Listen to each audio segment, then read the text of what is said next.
Did you know that around the world, floods are the most frequent of all disasters? While there are many different types of floods, flash floods are the most dangerous. They can strike anywhere, at any time. They are sudden and short, with a high peak discharge, and usually occur between 1 and 6 hours after an observable causable event. Every year, they claim the lives of more than 5,000 people around the world and devastate communities, economies, and the environment. In mountainous and hilly regions, flash floods can cause landslides, one of the most costly and deadly disasters. In urban areas, water runoff is 2 to 6 times higher than on natural terrain.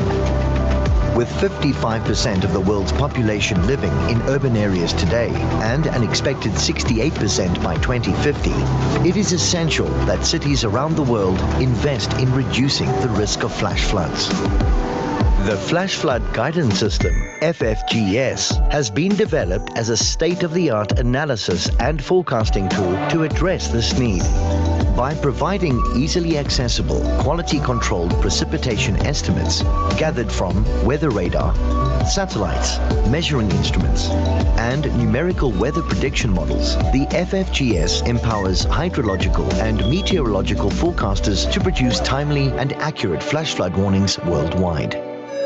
The FFGS offers a range of products covering diagnostic, prognostic, snow, and risk and threat related to flash floods. Special modules and components are also available to assess landslides and flash flood events in urban areas. The FFGS will work to enhance the capacity of NMHSs, mitigate the adverse impacts of hydrometeorological hazards, encourage collaborations with disaster management agencies, foster national and regional developments and collaborations.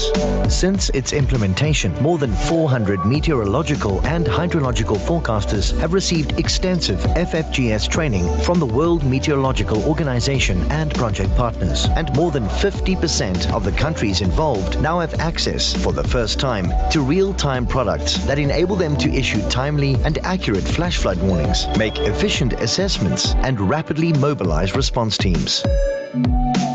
By the end of 2019, FFGS covers more than 60 countries and 3 billion people. Because flash floods often cross national boundaries, regional FFGS projects and cooperation are essential. With the frequency and severity of flash floods only expected to increase, the development and implementation of the FFGS is more crucial than ever to protect communities, safeguard economies, and save countless lives. Join us.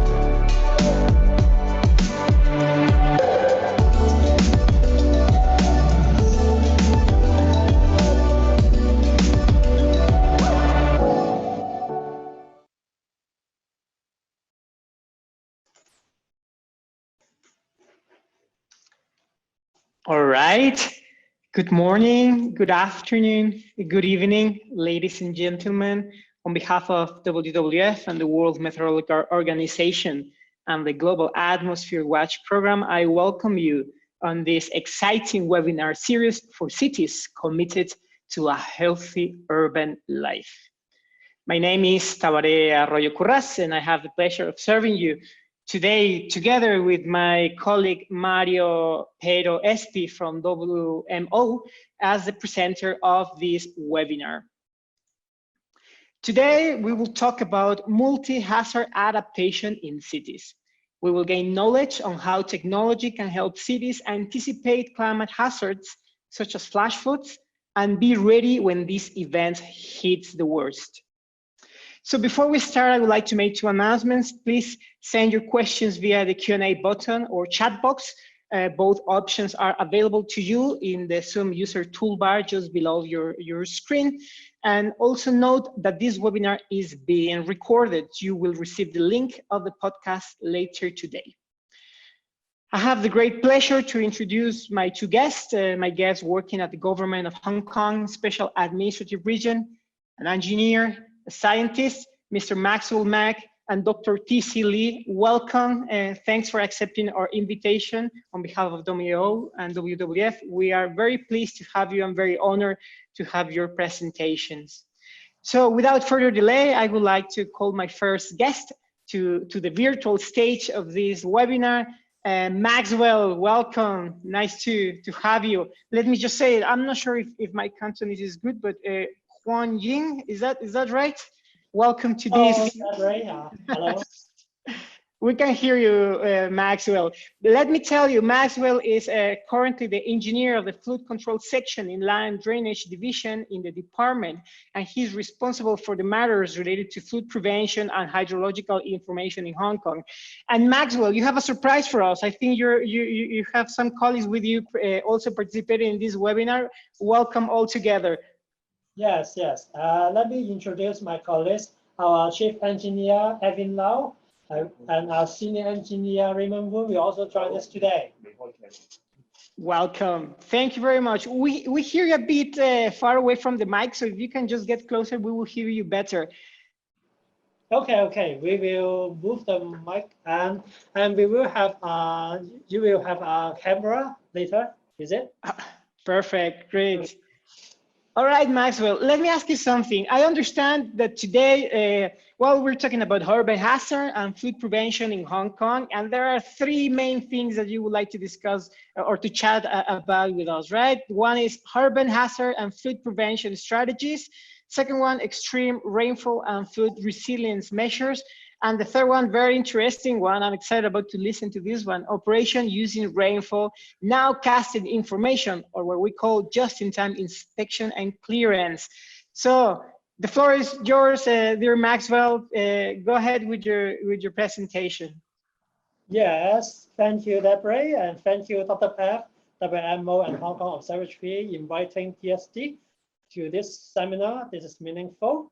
And we are from Drainage Services Department. Our vision is to provide world-class wastewater and stormwater drainage services, enable the sustainable development of Hong Kong. And yes, Tabaré, today's sharing is on the flood hazards and flood prevention in Hong Kong. And we will first spend 10 minutes on the three key points. And this is the first point.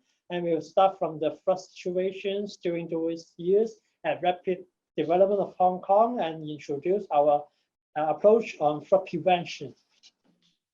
So firstly, we will talk about the Hong Kong, West Hong Kong. It is at the southeast Asia Pacific, and it's the highest rainfall in Asia Pacific region with about 2,400 millimeters per year. And we also on the common track of tropical cyclones. And under this climatic setting, we always experience substantial flooding. So let me show you a video with the heavy rainfall and flooding situations in Hong Kong. Let's move on to the next slide, yes. And this shows the heavy rainfall and flooding situations in Central Business District. It is not today, it is in the early 90s. You can see all the roads are become river, and there's a tax in the water, and of course, it is not a water taxi. And why we have flooding here is because heavy rain and also due to rapid urban development. Those intensive development turned the natural ground into a hard paved area, and the formerly retained water now becomes surface flow, and it gives adverse impact on public safety, significant property damage, or serious traffic disruption. So for this flooding situation, since the establishment of TSD in 1989, we can move on to the next slide, please. We have been stifling to prevent flooding using the three-point approach. They are effective in mitigating and the flooding hazards. What elements include in the three-point? They are at the upstream, we have the interception. At midstream, we have flood storage. And at the downstream, we have the drainage improvement. The stormwater interception and upstream is to intercept the water from uphill. And the flood storage and midstream is to reduce the burden at the peak flow. And for the drainage improvement at downstream, this is to ensure the drainage pipe capacity. So we will move on to the next slide. There's an example for the Hong Kong Island northern part. So let's move on to the next slide. Yes, and I will use some civil engineering projects to explain the three-point approach. For the stormwater interception and upstream, we have Hong Kong West Drainage Tunnel. And you can see from the photo montage, there's a red alignment. It is to divert the stormwater at the hilly terrain to the drainage tunnel and discharge directly to the sea. The Hong Kong West Drainage Tunnel is to divert 30% of the stormwater at northern Hong Kong Island and therefore reduce the rainwater flowing to the low-lying area at downstream. The tunnel diameter is about 7 meters, and imagine it can allow double-deck bus to pass through, and the total length is about 10 kilometers. If you are jogging, you need an hour to finish it.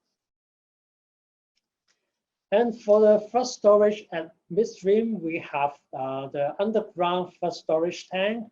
And from the photo montage, we can see there's a yellow box at our glass ground. And that is a place called Happy Valley, and this is for horse racing.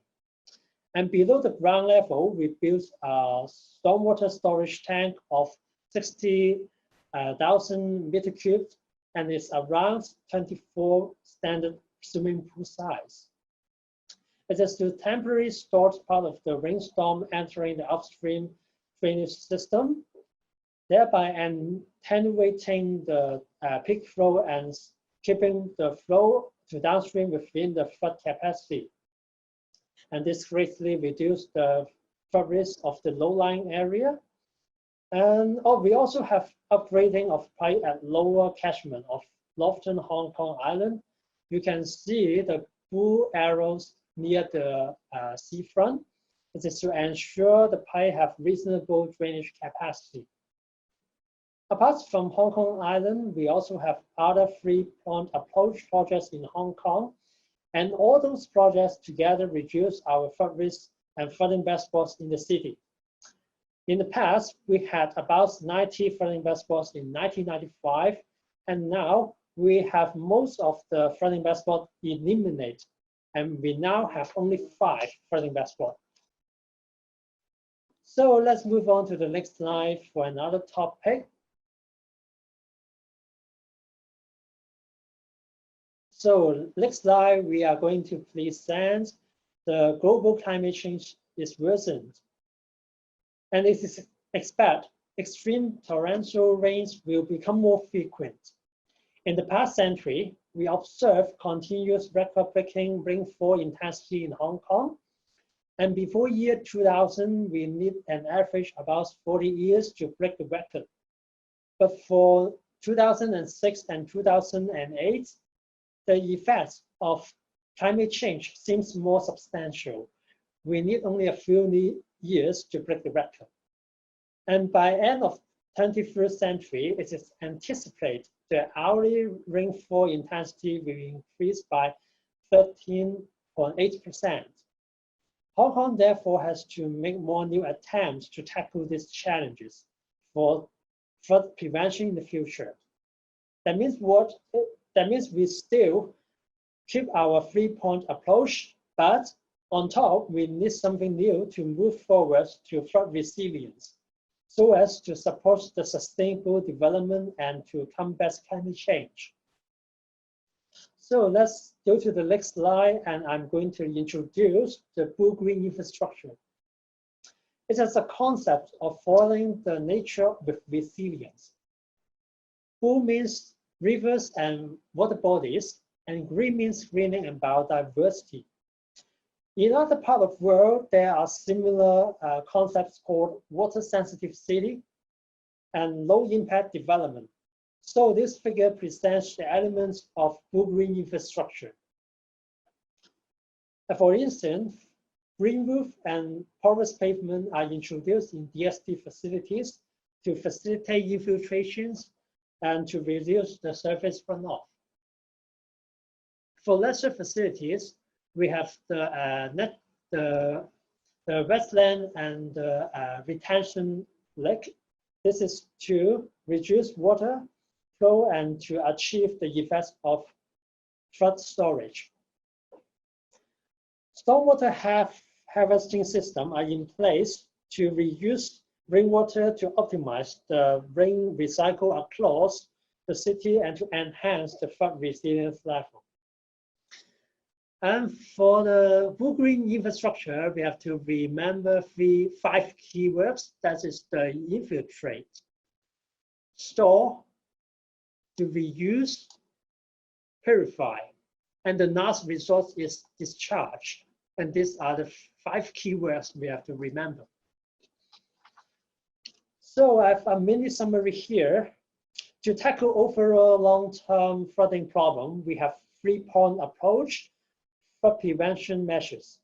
And for combat climate change, we have talked about the flood resilience measures. And in my last slide, I will present our additional effort to deal with the flood risk due to short-term extreme rainfall, such as imminent heavy rain. It is called just-in-time inspection and clearance. This is to make good use of rainfall nowcasting information on our routine inspection and clearance. Today, nowcasting technique is mature than old days. Taking the advantages of state-of-the-art techniques, we can enhance our actions. We want to do our actions on the right time. That is before the onset of rainstorm. This may be a better way to tackle flooding problem. Why I'm saying this? Because we have analyzed over 200 flooding cases, and we found that over 60% of them were due to blocks of drains by litter, fallen leaves, and other washouts carried by surface runoff. With the rainfall nowcasting information, DSD can inspect the locations susceptible to flooding before the onset of rainstorm and immediately arrange clearance works to reduce flood risk. So you may notice just-in-time inspection has incorporated new technology to enhance the effectiveness and efficiency of our operation. We are also exploring other applications of new technology and smart solutions so as to enhance our service and combat climate change. If you see any potential on that, we are happy to further discuss with you, audience, in the future for any collaborations or alike. So let me stop here, and maybe Dr. Lee from Hong Kong O will have some sharing for us. Thank you. Thank you very much, Maxwell. This is really, really interesting. I was shocked by the figures that you gave. If my calculations are correct, just over the last 10 years, about 35% increase in rainfall intensity. That's massive, right? That's a very, very big impact of climate change. And I was also fascinated about that. Storage capacity, 60,000 cubic meters in the Happy Valley underground. That's wow, incredible. So I do not dare to make any summary, but I really would like to highlight the 5 recommendations that you make. I think those are 5 keywords that we really need to remember when we talk about these issues. Store, purify, reuse, discharge. I'm missing one, infiltrate. So I think those are very, very good ones. Maxwell, I thank you very much for that. I have one personal question that I would like to ask you. One of the slides that I reviewed before we started this webinar, I got a lot of interest in it. And I wanted to ask you, what is that thing of smart asset management and service? What is that thing? This is a very interesting question. Maybe I better use a slide to explain to you the details. The smart asset management, I just quote 2 examples from our smart asset management and service. We have quite a lot. This is it is now exploring other applications. But these two, I think I can bring up here to share with you all. And the first we talk about the right-hand side is the HIS, the Hydrometric Information System. And this is a traditional system and of DSD, and this is our in-house system. Now we develop over 100 sensor points, and this is with camera, with water level sensor, so as what informations we have. We will have the rainfall, tide levels, water levels status are automatically collected at the site and continuously sent back to our center. And with this real-time hydraulic data, we can quickly analyze any flooding situation outside Hong Kong.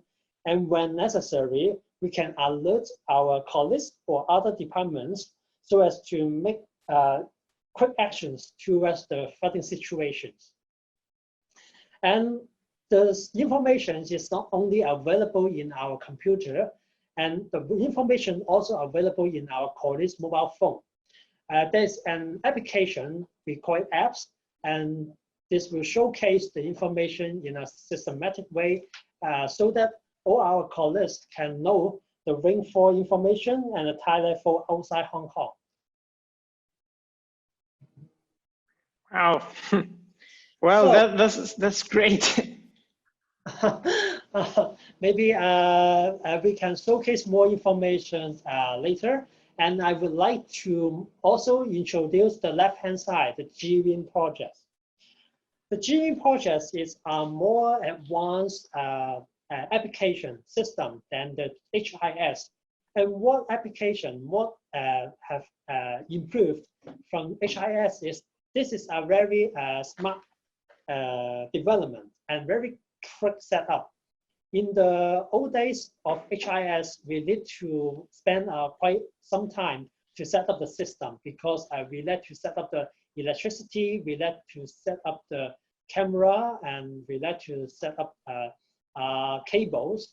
But in nowadays, the GWIN application is a pioneer project with another department called Electrical Mechanical Services Department, EMSD. And this is a tiny device. We use it and put it on the site. It can give rapid information, real-time information for the water level.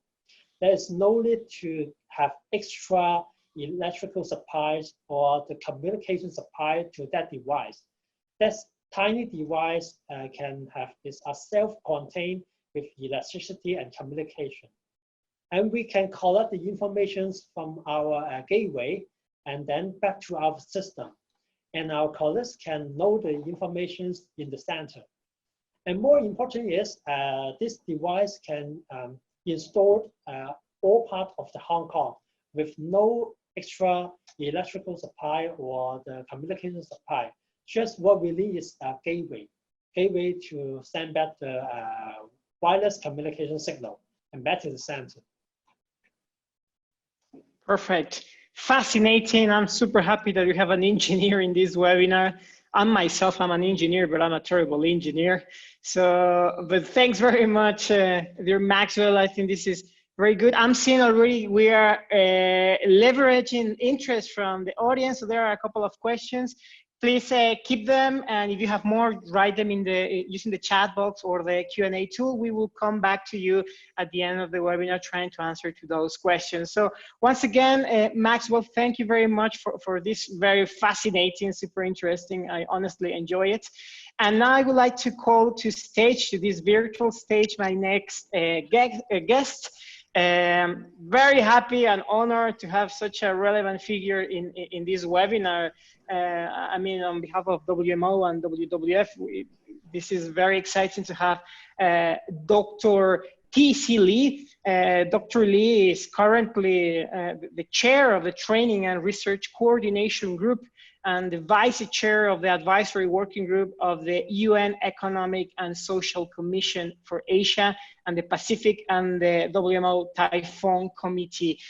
Tsz, Wow. Hello. Thank you very much for coming. Thanks for being in this webinar. We welcome you. We're honored to have you. And well, let me say something, TC, and let me share this, Yes. if you allow me. Yes, we can hear you. Yeah. Perfect. Let me share with audience one thing that a very informal thing, but before this webinar, I had the great opportunity to have a conversation with TC, and I make this silly question that I will launch right now, and I hope you help me clarify differences between weather and climate. We have prepared a poll for you just to get, well, some kind of idea of what you think is the main difference. You will see on your screen right now the poll. Please feel free to answer to this poll alongside or during the presentation. And now, TC, the floor is yours. We are very keen to listen to you on all these well, weather and climate hazard things that you need to share with us. Thank you for Tabaré. And I'm very happy to be invited by the WWF and the WMO for this webinar.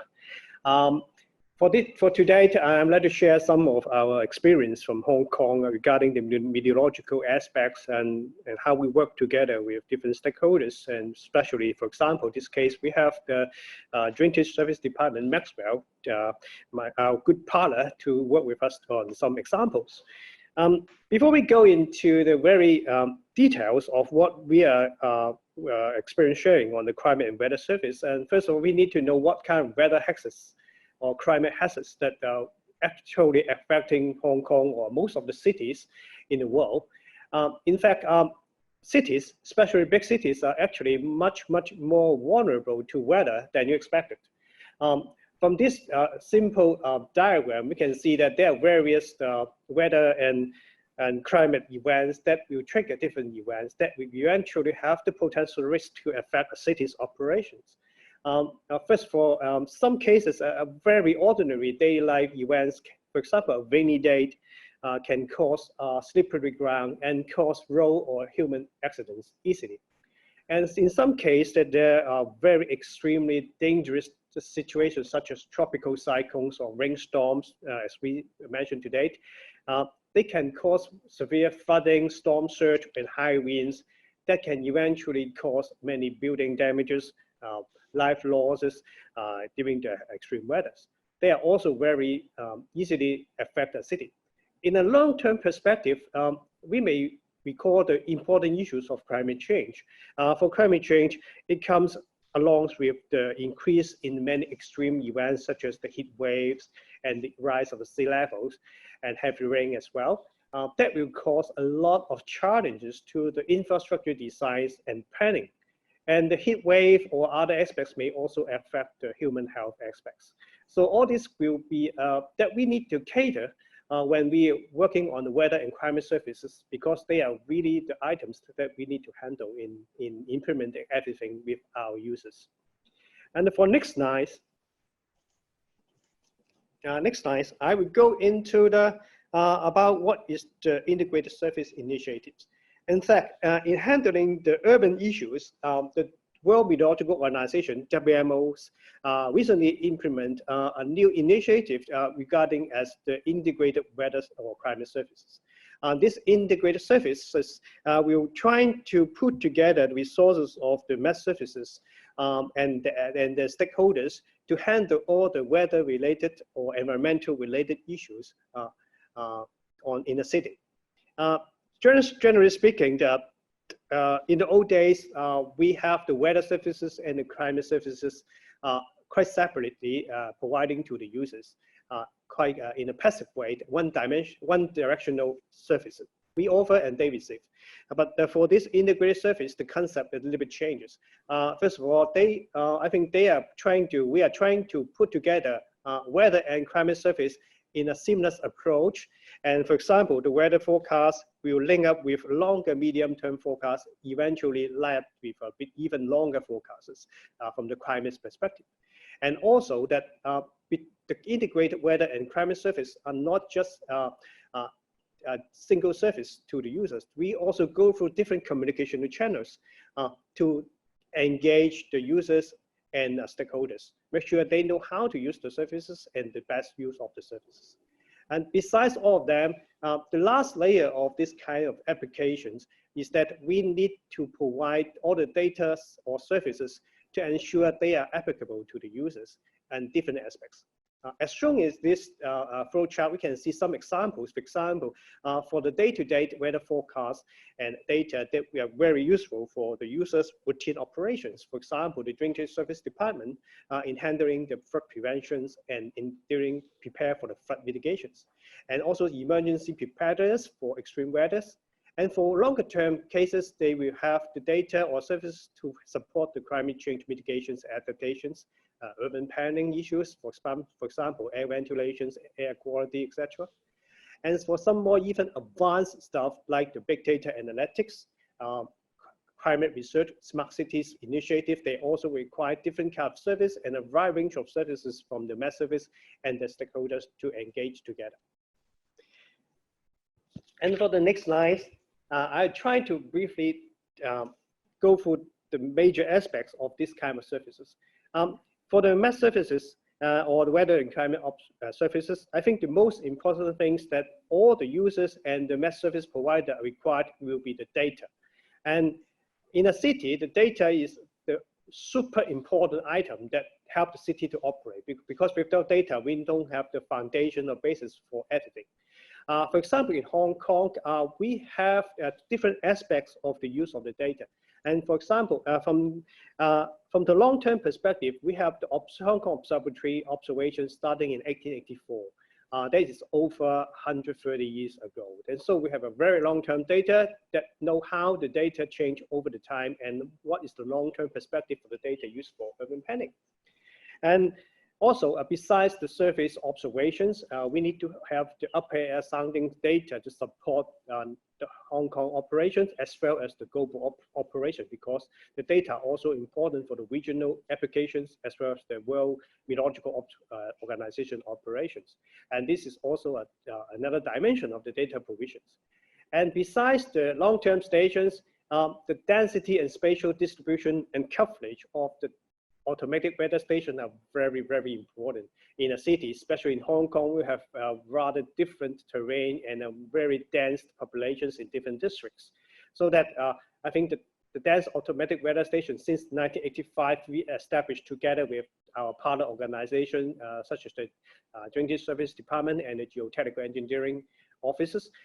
We have over 100 of the automatic weather stations within Hong Kong that provide a very good coverage with data every 5 minutes, or nowadays become 1 minute, for the operation of Hong Kong day by day and for several decades. So this is a very important aspect as well. And besides the actual observations, we also require some advanced technology to serve us to support the operation. For example, the remote sensing technology, all the ways from radar data that provide the data observations for the rainstorms and the tropical cyclones and other severe weathers. We also have the landing location network that support all the landing situations, as well as the wind profilers, lidars, etc. So this all add together provide a very rich platform of the data to support various wide range of services that cover Hong Kong climate and weather services. The next slide, I will talk about the weather and climate services in Hong Kong. In providing the weather urban service for multi-hazards, we try to separate two main streams of services. The first one is about the spatial and temporal coverage of the weather and climate services. Besides the actual observations that I mentioned previously from all the data collecting systems, we will integrate them together together with the numerical weather predictions. And this will help Hong Kong Observatory, for example, provide a wide range of forecasts covering multi-time scales and different spatial resolutions in Hong Kong, all the way from territory-wide services, forecasts for districts and special sites. And the time of the forecast all the range from the nowcasting perspective, that is the coming couple of hours, all the way to the climate change projections perspective in decadal or even centennial projections. And all this provide a very important service for different customers and the users. And also, besides the besides the weather forecast, we also need to cover the various warnings due to very hazardous weather in Hong Kong. For the severe weather warning service, we have a wide range of weather warnings that cover different situations. For example, for the high winds, we have quite frequent tropical cyclones affecting Hong Kong, so that we have the tropical cyclone warning system established for a very long time. Actually, over 100 years, we are still using the similar systems in warning the people about tropical cyclone hazards. And we also have implemented the rainstorm warning system together to warn for rainstorms. And also we have another warning systems for warning for extreme temperatures, such as the very cold weather and very hot weather in the summer. And all this form of very important framework for warning the public and ask them to do all the required response to different kind of the extreme weathers in Hong Kong. The next slide, I will try to show examples to conclude my presentations here about the nowcastings. Maxwell kindly offered very good introductions about the use of the nowcastings in Hong Kong. But this slide will show us how the nowcasting are produced and serve different clients in Hong Kong. For example, for the observations aspect, I've showed we have all kinds of satellite data, radar data, rain gauge data network, and lightning location data that tell us the actual happening of the rainstorms. But we need to tell the public as well as the users what will happen in the next couple of hours in very good details. The storm movement and the rainfall expected in the different districts due to the rainstorms movement in the next couple of hours.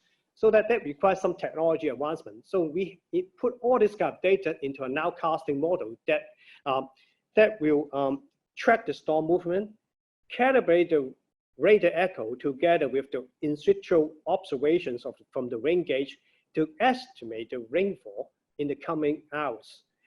And then we put all this data together with a model to calculate its possible intensity change in the next couple of hours to estimate the rainfall in the rainfall movement and the distribution in the next couple of hours. And all this kind of nowcasting data will be useful for our different users. And the products are commonly nowadays used by such as a weather forecaster. They will base on the forecast rainfall to issue their warnings to the public. And this is important because if we have 1 or half an hour of warning lead time, that will help the public and our users to prepare much better. And the general public, when we have the warnings and the data available, they can be alarmed or warned or advised about whether the rain will coming or where will we have the rain. And that will help them to prepare and respond to the extreme weather. And the last and the most important users are the government and the utilities. And they can use this kind of nowcast data to make early preparations. For example, just 1 or 2 hours ahead will be very useful for them to clear the drainage and to prepare for the flood prevention measures, water gate preparations, and whether they should be closed the water gate to prevent flooding in some very vulnerable areas. All this will be useful to help to reduce the damage of the potential flooding areas. And summing up, this is one of the examples how we make use of observations, modern technology now in forecasting modeling, and put into public use and different users' perspective. This is roughly what we are trying to make use of. Tabaré. Thank you very much, TC. That's very, very interesting. I was listening carefully when you mentioned about how observations have been taking place for such a long time. And that makes me feel that certainly the way we try to deal with climate and weather is super important, and it has been always very important. I will dare to say that nowadays, with all these changes due to climate changes, it is even more relevant that we all become somehow part of the understanding of the weather and the climate. And in that respect, it comes to me a question that As you know, this webinar is a part of a series of webinars. We have our previous webinar on Monday. We talk about Mexico City, and there was one question that I would like to pose to you here, because over that webinar on Monday, we touched this idea of stakeholder engagement and strategies, and particularly from the perspective of atmospheric measurements and climate weather forecasting. So I was thinking, if from the Hong Kong experience, if there's anything that you can tell us on that front, based on weather climate hazards and their connection to stakeholder engagement and strategies. Thank you. This is a very important question as you bring up. Maybe I'm trying to showcase two examples from the coming slides on the user engagements and communication aspects. Actually, there are two modes of communications. The first one is the real-time and daily applications, and the second one is long-term and the user feedback aspects. For Hong Kong, I think one of the important aspects that, especially like many other cities, the users are quite busy. All the citizens, they will not stay at home to watch TV and radio nowadays, and they will try to get all their information through their mobile network. And so that's why, in addition to traditional approach to dissemination of information to engage the users, we need to broaden our data communications and engagement approach. In Hong Kong, we try to make use of the website together with our mobile app called My Observatory to engage the public. The public who install this My Observatory personalized service, a mobile app, they will have the chance to get the weather information of Hong Kong anywhere at any time. This is very, very important, because the public you have very convenient approach to get the data at their locations and the forecast at their locations. Some of the features I can mention that will be super useful for the users. For example, they can get the weather observations at the district that they are standing based on their mobile locations. And also they will have to look at the weather and satellite pictures to see whether the rainstorm is coming. And one very interesting aspect of the forecast is the location-based rainfall and lightning forecasting. That means when they switch on the locations from their mobile, the app will know where they are, and they will warn them and advise them that rain is coming to your area within, for example, in the coming 50 minutes or 30 minutes or an hour. And also the lightning as well. So that the people, when they're in the city or go to public areas or some really outskirts areas, they are able to be advised or warned against any major weather changes. And of course, tropical cyclone tracks information as well, and other UV astrological seismic information are also available from the app. And besides that, we also try to implement something called the chatbot into this app, so that the users no need to just search what they want. They can just ask the chatbot, and the chatbot will let them know some very basic information about the weather forecast, the weather observation in their regions, etc. And all this will be used by the public quite frequently. And actually, the app is very popular. We have 7.6 million downloads for this app. Wow. Likely everybody in Hong Kong, most of them has one in their app, in the mobile. That's the population of Mexico City. Yeah, something like that. And for the next aspect, the next slide, about the user engagement and climate partnerships. Next slide, yeah. I try to summing up of the stakeholder engagement in 3 aspects. Besides the real-time data, we have a very long-term historical data in Hong Kong, and they are very useful for many aspects and for stakeholder engagement as well. First of all, will be the data used for the infrastructure design, city planning. I can discuss more on this aspect during the reflection aspect, but generally speaking, all the data in the past century will be very useful for telling us the basis and how extreme the weather can be for the infrastructure design, because the infrastructure designs are very, very expensive. We cannot make it under design or over design. So we have to make the design very appropriate and cater for the climate change in the future. So all this data will be very important for making appropriate design in the city planning.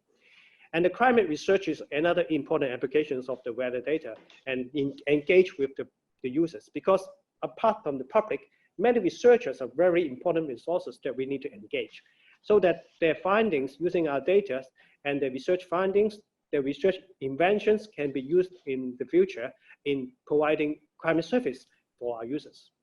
And the partnership, the last one will be the partnership one, will be another important aspect, because you need to partner with the users. They're not just receiver. You can talk to them to let them know how to make best use of the data and the forecast products, and they will let you know what is missing, what's the gap of the data and the climate services, so that you can work with them to improve the services continuously, and also let them know what they need to aware of the future change in the climate, especially the climate change aspects. So this is roughly the basic approach in doing the kind of partnerships and engagement in Hong Kong as an example. Thank you. Thanks, TC. That's very interesting. I was reading one of the comments that had been sent, and I would just read it literally because I think this wow, is very cool. It says, "Hey there, this is incredible." So thank you very much for your comments. I'm seeing that questions are coming. Maxwell, TC, thanks for your presentations. I think we're now reaching the end of the webinar. We will open now space for questions. Before that, TC, what's the difference between weather and climate? Yeah, weather is what we get every day, and climate is something that we expect, not actually happened. For example, I can tell you the winter will be usually cooler than summer. Just experience from your city, right? But sometimes the every day-to-day changes will be the weather that you need to experience day by day. And usually, so that's a very useful explanation, is that usually we call the climate is the average of the weather. So sometimes based on the average past experience, we will know what will be the expected climate in the time of the year. This is roughly something that is the major difference between weather and climate. Perfect. Well, let's see the results. I think you can see them on screen. I think the large majority got it right. So yes, climate is what you expect and weather is what you get. Thank you very much for participating. TC, let me just tell you, at the moment we have, and I've been monitoring this since the beginning of the webinar, we have been having over 100 participants along the last 50 minutes. So thanks all of you for being in this webinar. I hope you're getting important information, you're enjoying it. Let's have a quick exchange. We have 10 more minutes. Maybe we can take a couple of questions. And let me start with this one that was very kindly sent in advance to us. It's a two-folded question. So maybe Maxwell, you can help me with the big one, or vice versa, TC. And the second one, we can probably do it together. So the question is, what are the main sources of big data for climate change adaptation in cities? That's the first question. And the second question, which I personally find super relevant because we have talked about this on Monday when we were discussing about Mexico City, a very similar city to Hong Kong. The question is, how relevant are the international data sources useful at local level usage? So basically, twofold questions. What about big data for climate change adaptation in cities? And the other one, how useful is the big data to at local level? So let's start with you, Maxwell. Any comments on these questions?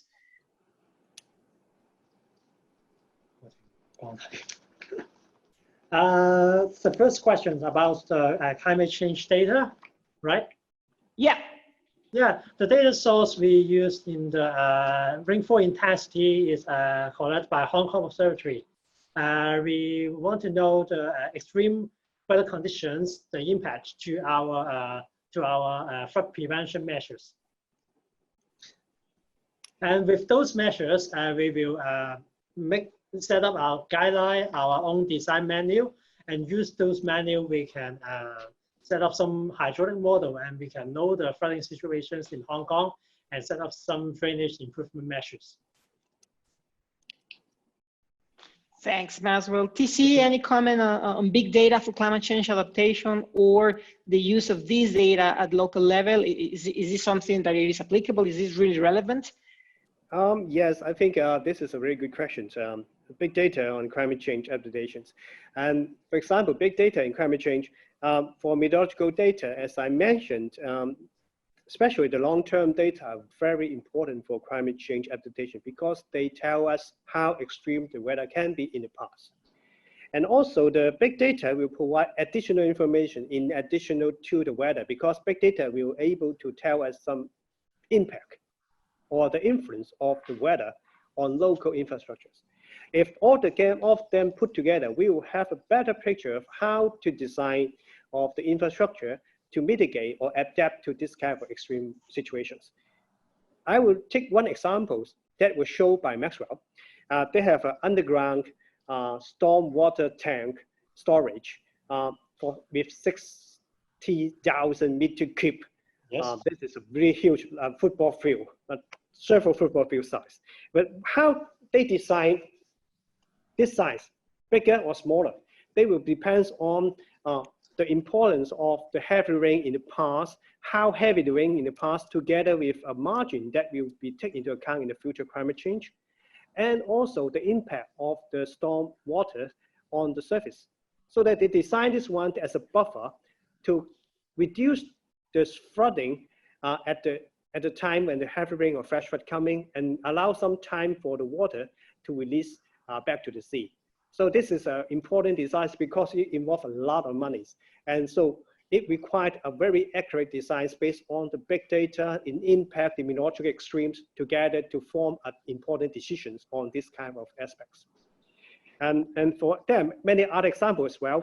For example, for heat waves, the high temperatures will trigger health impacts. But how can we make use of the big data for long-term planning? It will depend on the health impact data from the medical community. If they put together, we will know what is the temperatures that may cause very severe health impact or high severe impact so that the Met Services can issue the warning in more timely manner. And also the response can be in a more appropriate way in dealing with this kind of extreme weather situations. Thank you, TC. I think you have also answered to another question that was being raised about the connectivity on health and this big data. I have two more questions before we close the webinar. Maybe this one goes to you, Maxwell. I think this it sounds to me very engineering related question. So when we were talking about all the mitigation measures, tanks, pipelines, probably storage containers, etc., the question is, can this be applied to all qualities or does it depend on the type of soil? So I guess the question is about how this infrastructure, if this infrastructure is, these options that you mentioned before can be applied to specific conditions, or are these general, or depend on what kind of qualities depend on? Yes, this is a question of engineering. In particular, is quite related to geotechnical engineering. In fact, the answer is quite depends on what kinds of soil. We can apply most of the mitigation measures on all kinds of soils in Hong Kong, but we will have different types of foundation, maybe shallow foundation or deep foundation. For example, if the soil capacity is not enough, we may have some soil improvement, and then we can use some shallow foundation, brick footprint. And if the case is not the case, we may need some deep foundations such as wall piling or H-pile. It is very common for high-rise buildings in Hong Kong. Thanks, Maxwell. So we need to start closing the webinar. We have lots of questions, well, I'm seeing a couple very relevant. Let me just finalize with one to you, TC. And this one goes in this way. Let me just see it. Actually, I would read the full comment because it's very kind. Thank you. The comment question is very impressive. Thank you very much. I'm a weather forecaster.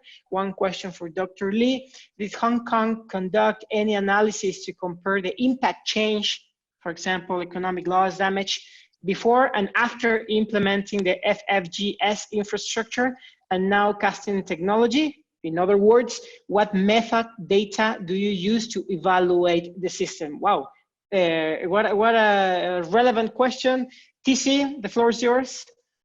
Yeah, this is a very interesting and very difficult questions. In fact, I think every math services would like to do something similar to justify the services, especially from the dollar sign of the aspects. For Hong Kong, of course, we don't. We are also interested in this topic, although we don't have a very detailed analysis on the economic loss or damages on before and after implement service, different kind of services. But we have some occasionally conduct some studies to check out the economic loss and damages in Hong Kong. For example, in 2018, we have a super typhoon Mangkhut that hit Hong Kong that we will conduct. After that, we conduct a survey on how this economic loss in Hong Kong, Macau, and Guangzhou acting together compared with other typhoons and see what is the difference and why that is important. But we find that the economic loss due to the Mangkhut actually in Hong Kong is smaller than there's another one that Harto that is 1 year earlier. Likely we due to the preparedness and the infrastructure implement after the previous storms. So the people in Hong Kong are more responsive, and we have better responsive structures in handling the severe weather. That will significantly reduce the economic loss by a significant amount. Of course, this is an interesting method. There's some methods we are preparing a paper to publish later, but certainly that will be. And you will share that with us, right? Yeah. But one thing that I think that is very challenging as well is the collection of the data. And I think the one thing that we are working with is to work with the insurance community. They get hold of a lot of economic data, so that in the future, I think the mass service and the stakeholders can work together in insurance communities, assurance communities, that can work together with the mass service to check out how the infrastructure improvement or the water service improvement can help to reduce the economic loss or economic loss claimed due to different weather situations. And I think this is one of the very good questions that everybody has to answer in the future. Yes, it was very good question. Thanks for having it responded, and thanks for the person that raised it. Unfortunately, there are other questions that we might not be able to cover. The good news is that we still have another webinar coming over on May 8th. This one will be on carbon neutral cities. I will not tell you which city we will talk about, but probably you can figure it out. We talk about Mexico City on Monday. We're talking about Hong Kong right now. Well, maybe there's another very big city coming over in the next webinar. Let me say that please send us your questions. We are compiling all of them. So we were not able to answer these ones today, and we're not able to answer them over the next webinar. Well, please share it with us, and we will try to come back to you ASAP with our answers. I think you end up marvelous this webinar. TC, you say we work together. We say in WWF, we often use the phrase better together. And I think these carbon neutral cities will really pose that sentiment in the conversation, how policymakers and scientists are working precisely together to address carbon neutrality of cities. Maxwell, TC, thank you very much for having participated in this webinar. For those that missed the first webinar, the one on clean air in cities, please contact us. We have the podcast recorded so you can have access to it. And if you're interested in listening again to this webinar, we will send you the podcast over the next 24 hours. So I guess, well, we're reaching the end. I cannot finish without expressing all my gratitude to Maxwell, to TC. I hope you all audience enjoy this webinar. And of course, our partner, the World Meteorological Organization, who has done fantastic work. I must say, the fantastic work with this webinar series. Thanks very much, WMO. Thanks, Mario, for all the efforts in bringing this series alive. We have been working on this series for a long time. So well, I think we're now harvesting the fruit. So you have the contact details of organizations in case you want to know more. Please feel free to write us. So looking forward to seeing you in our next webinar. Thanks very much.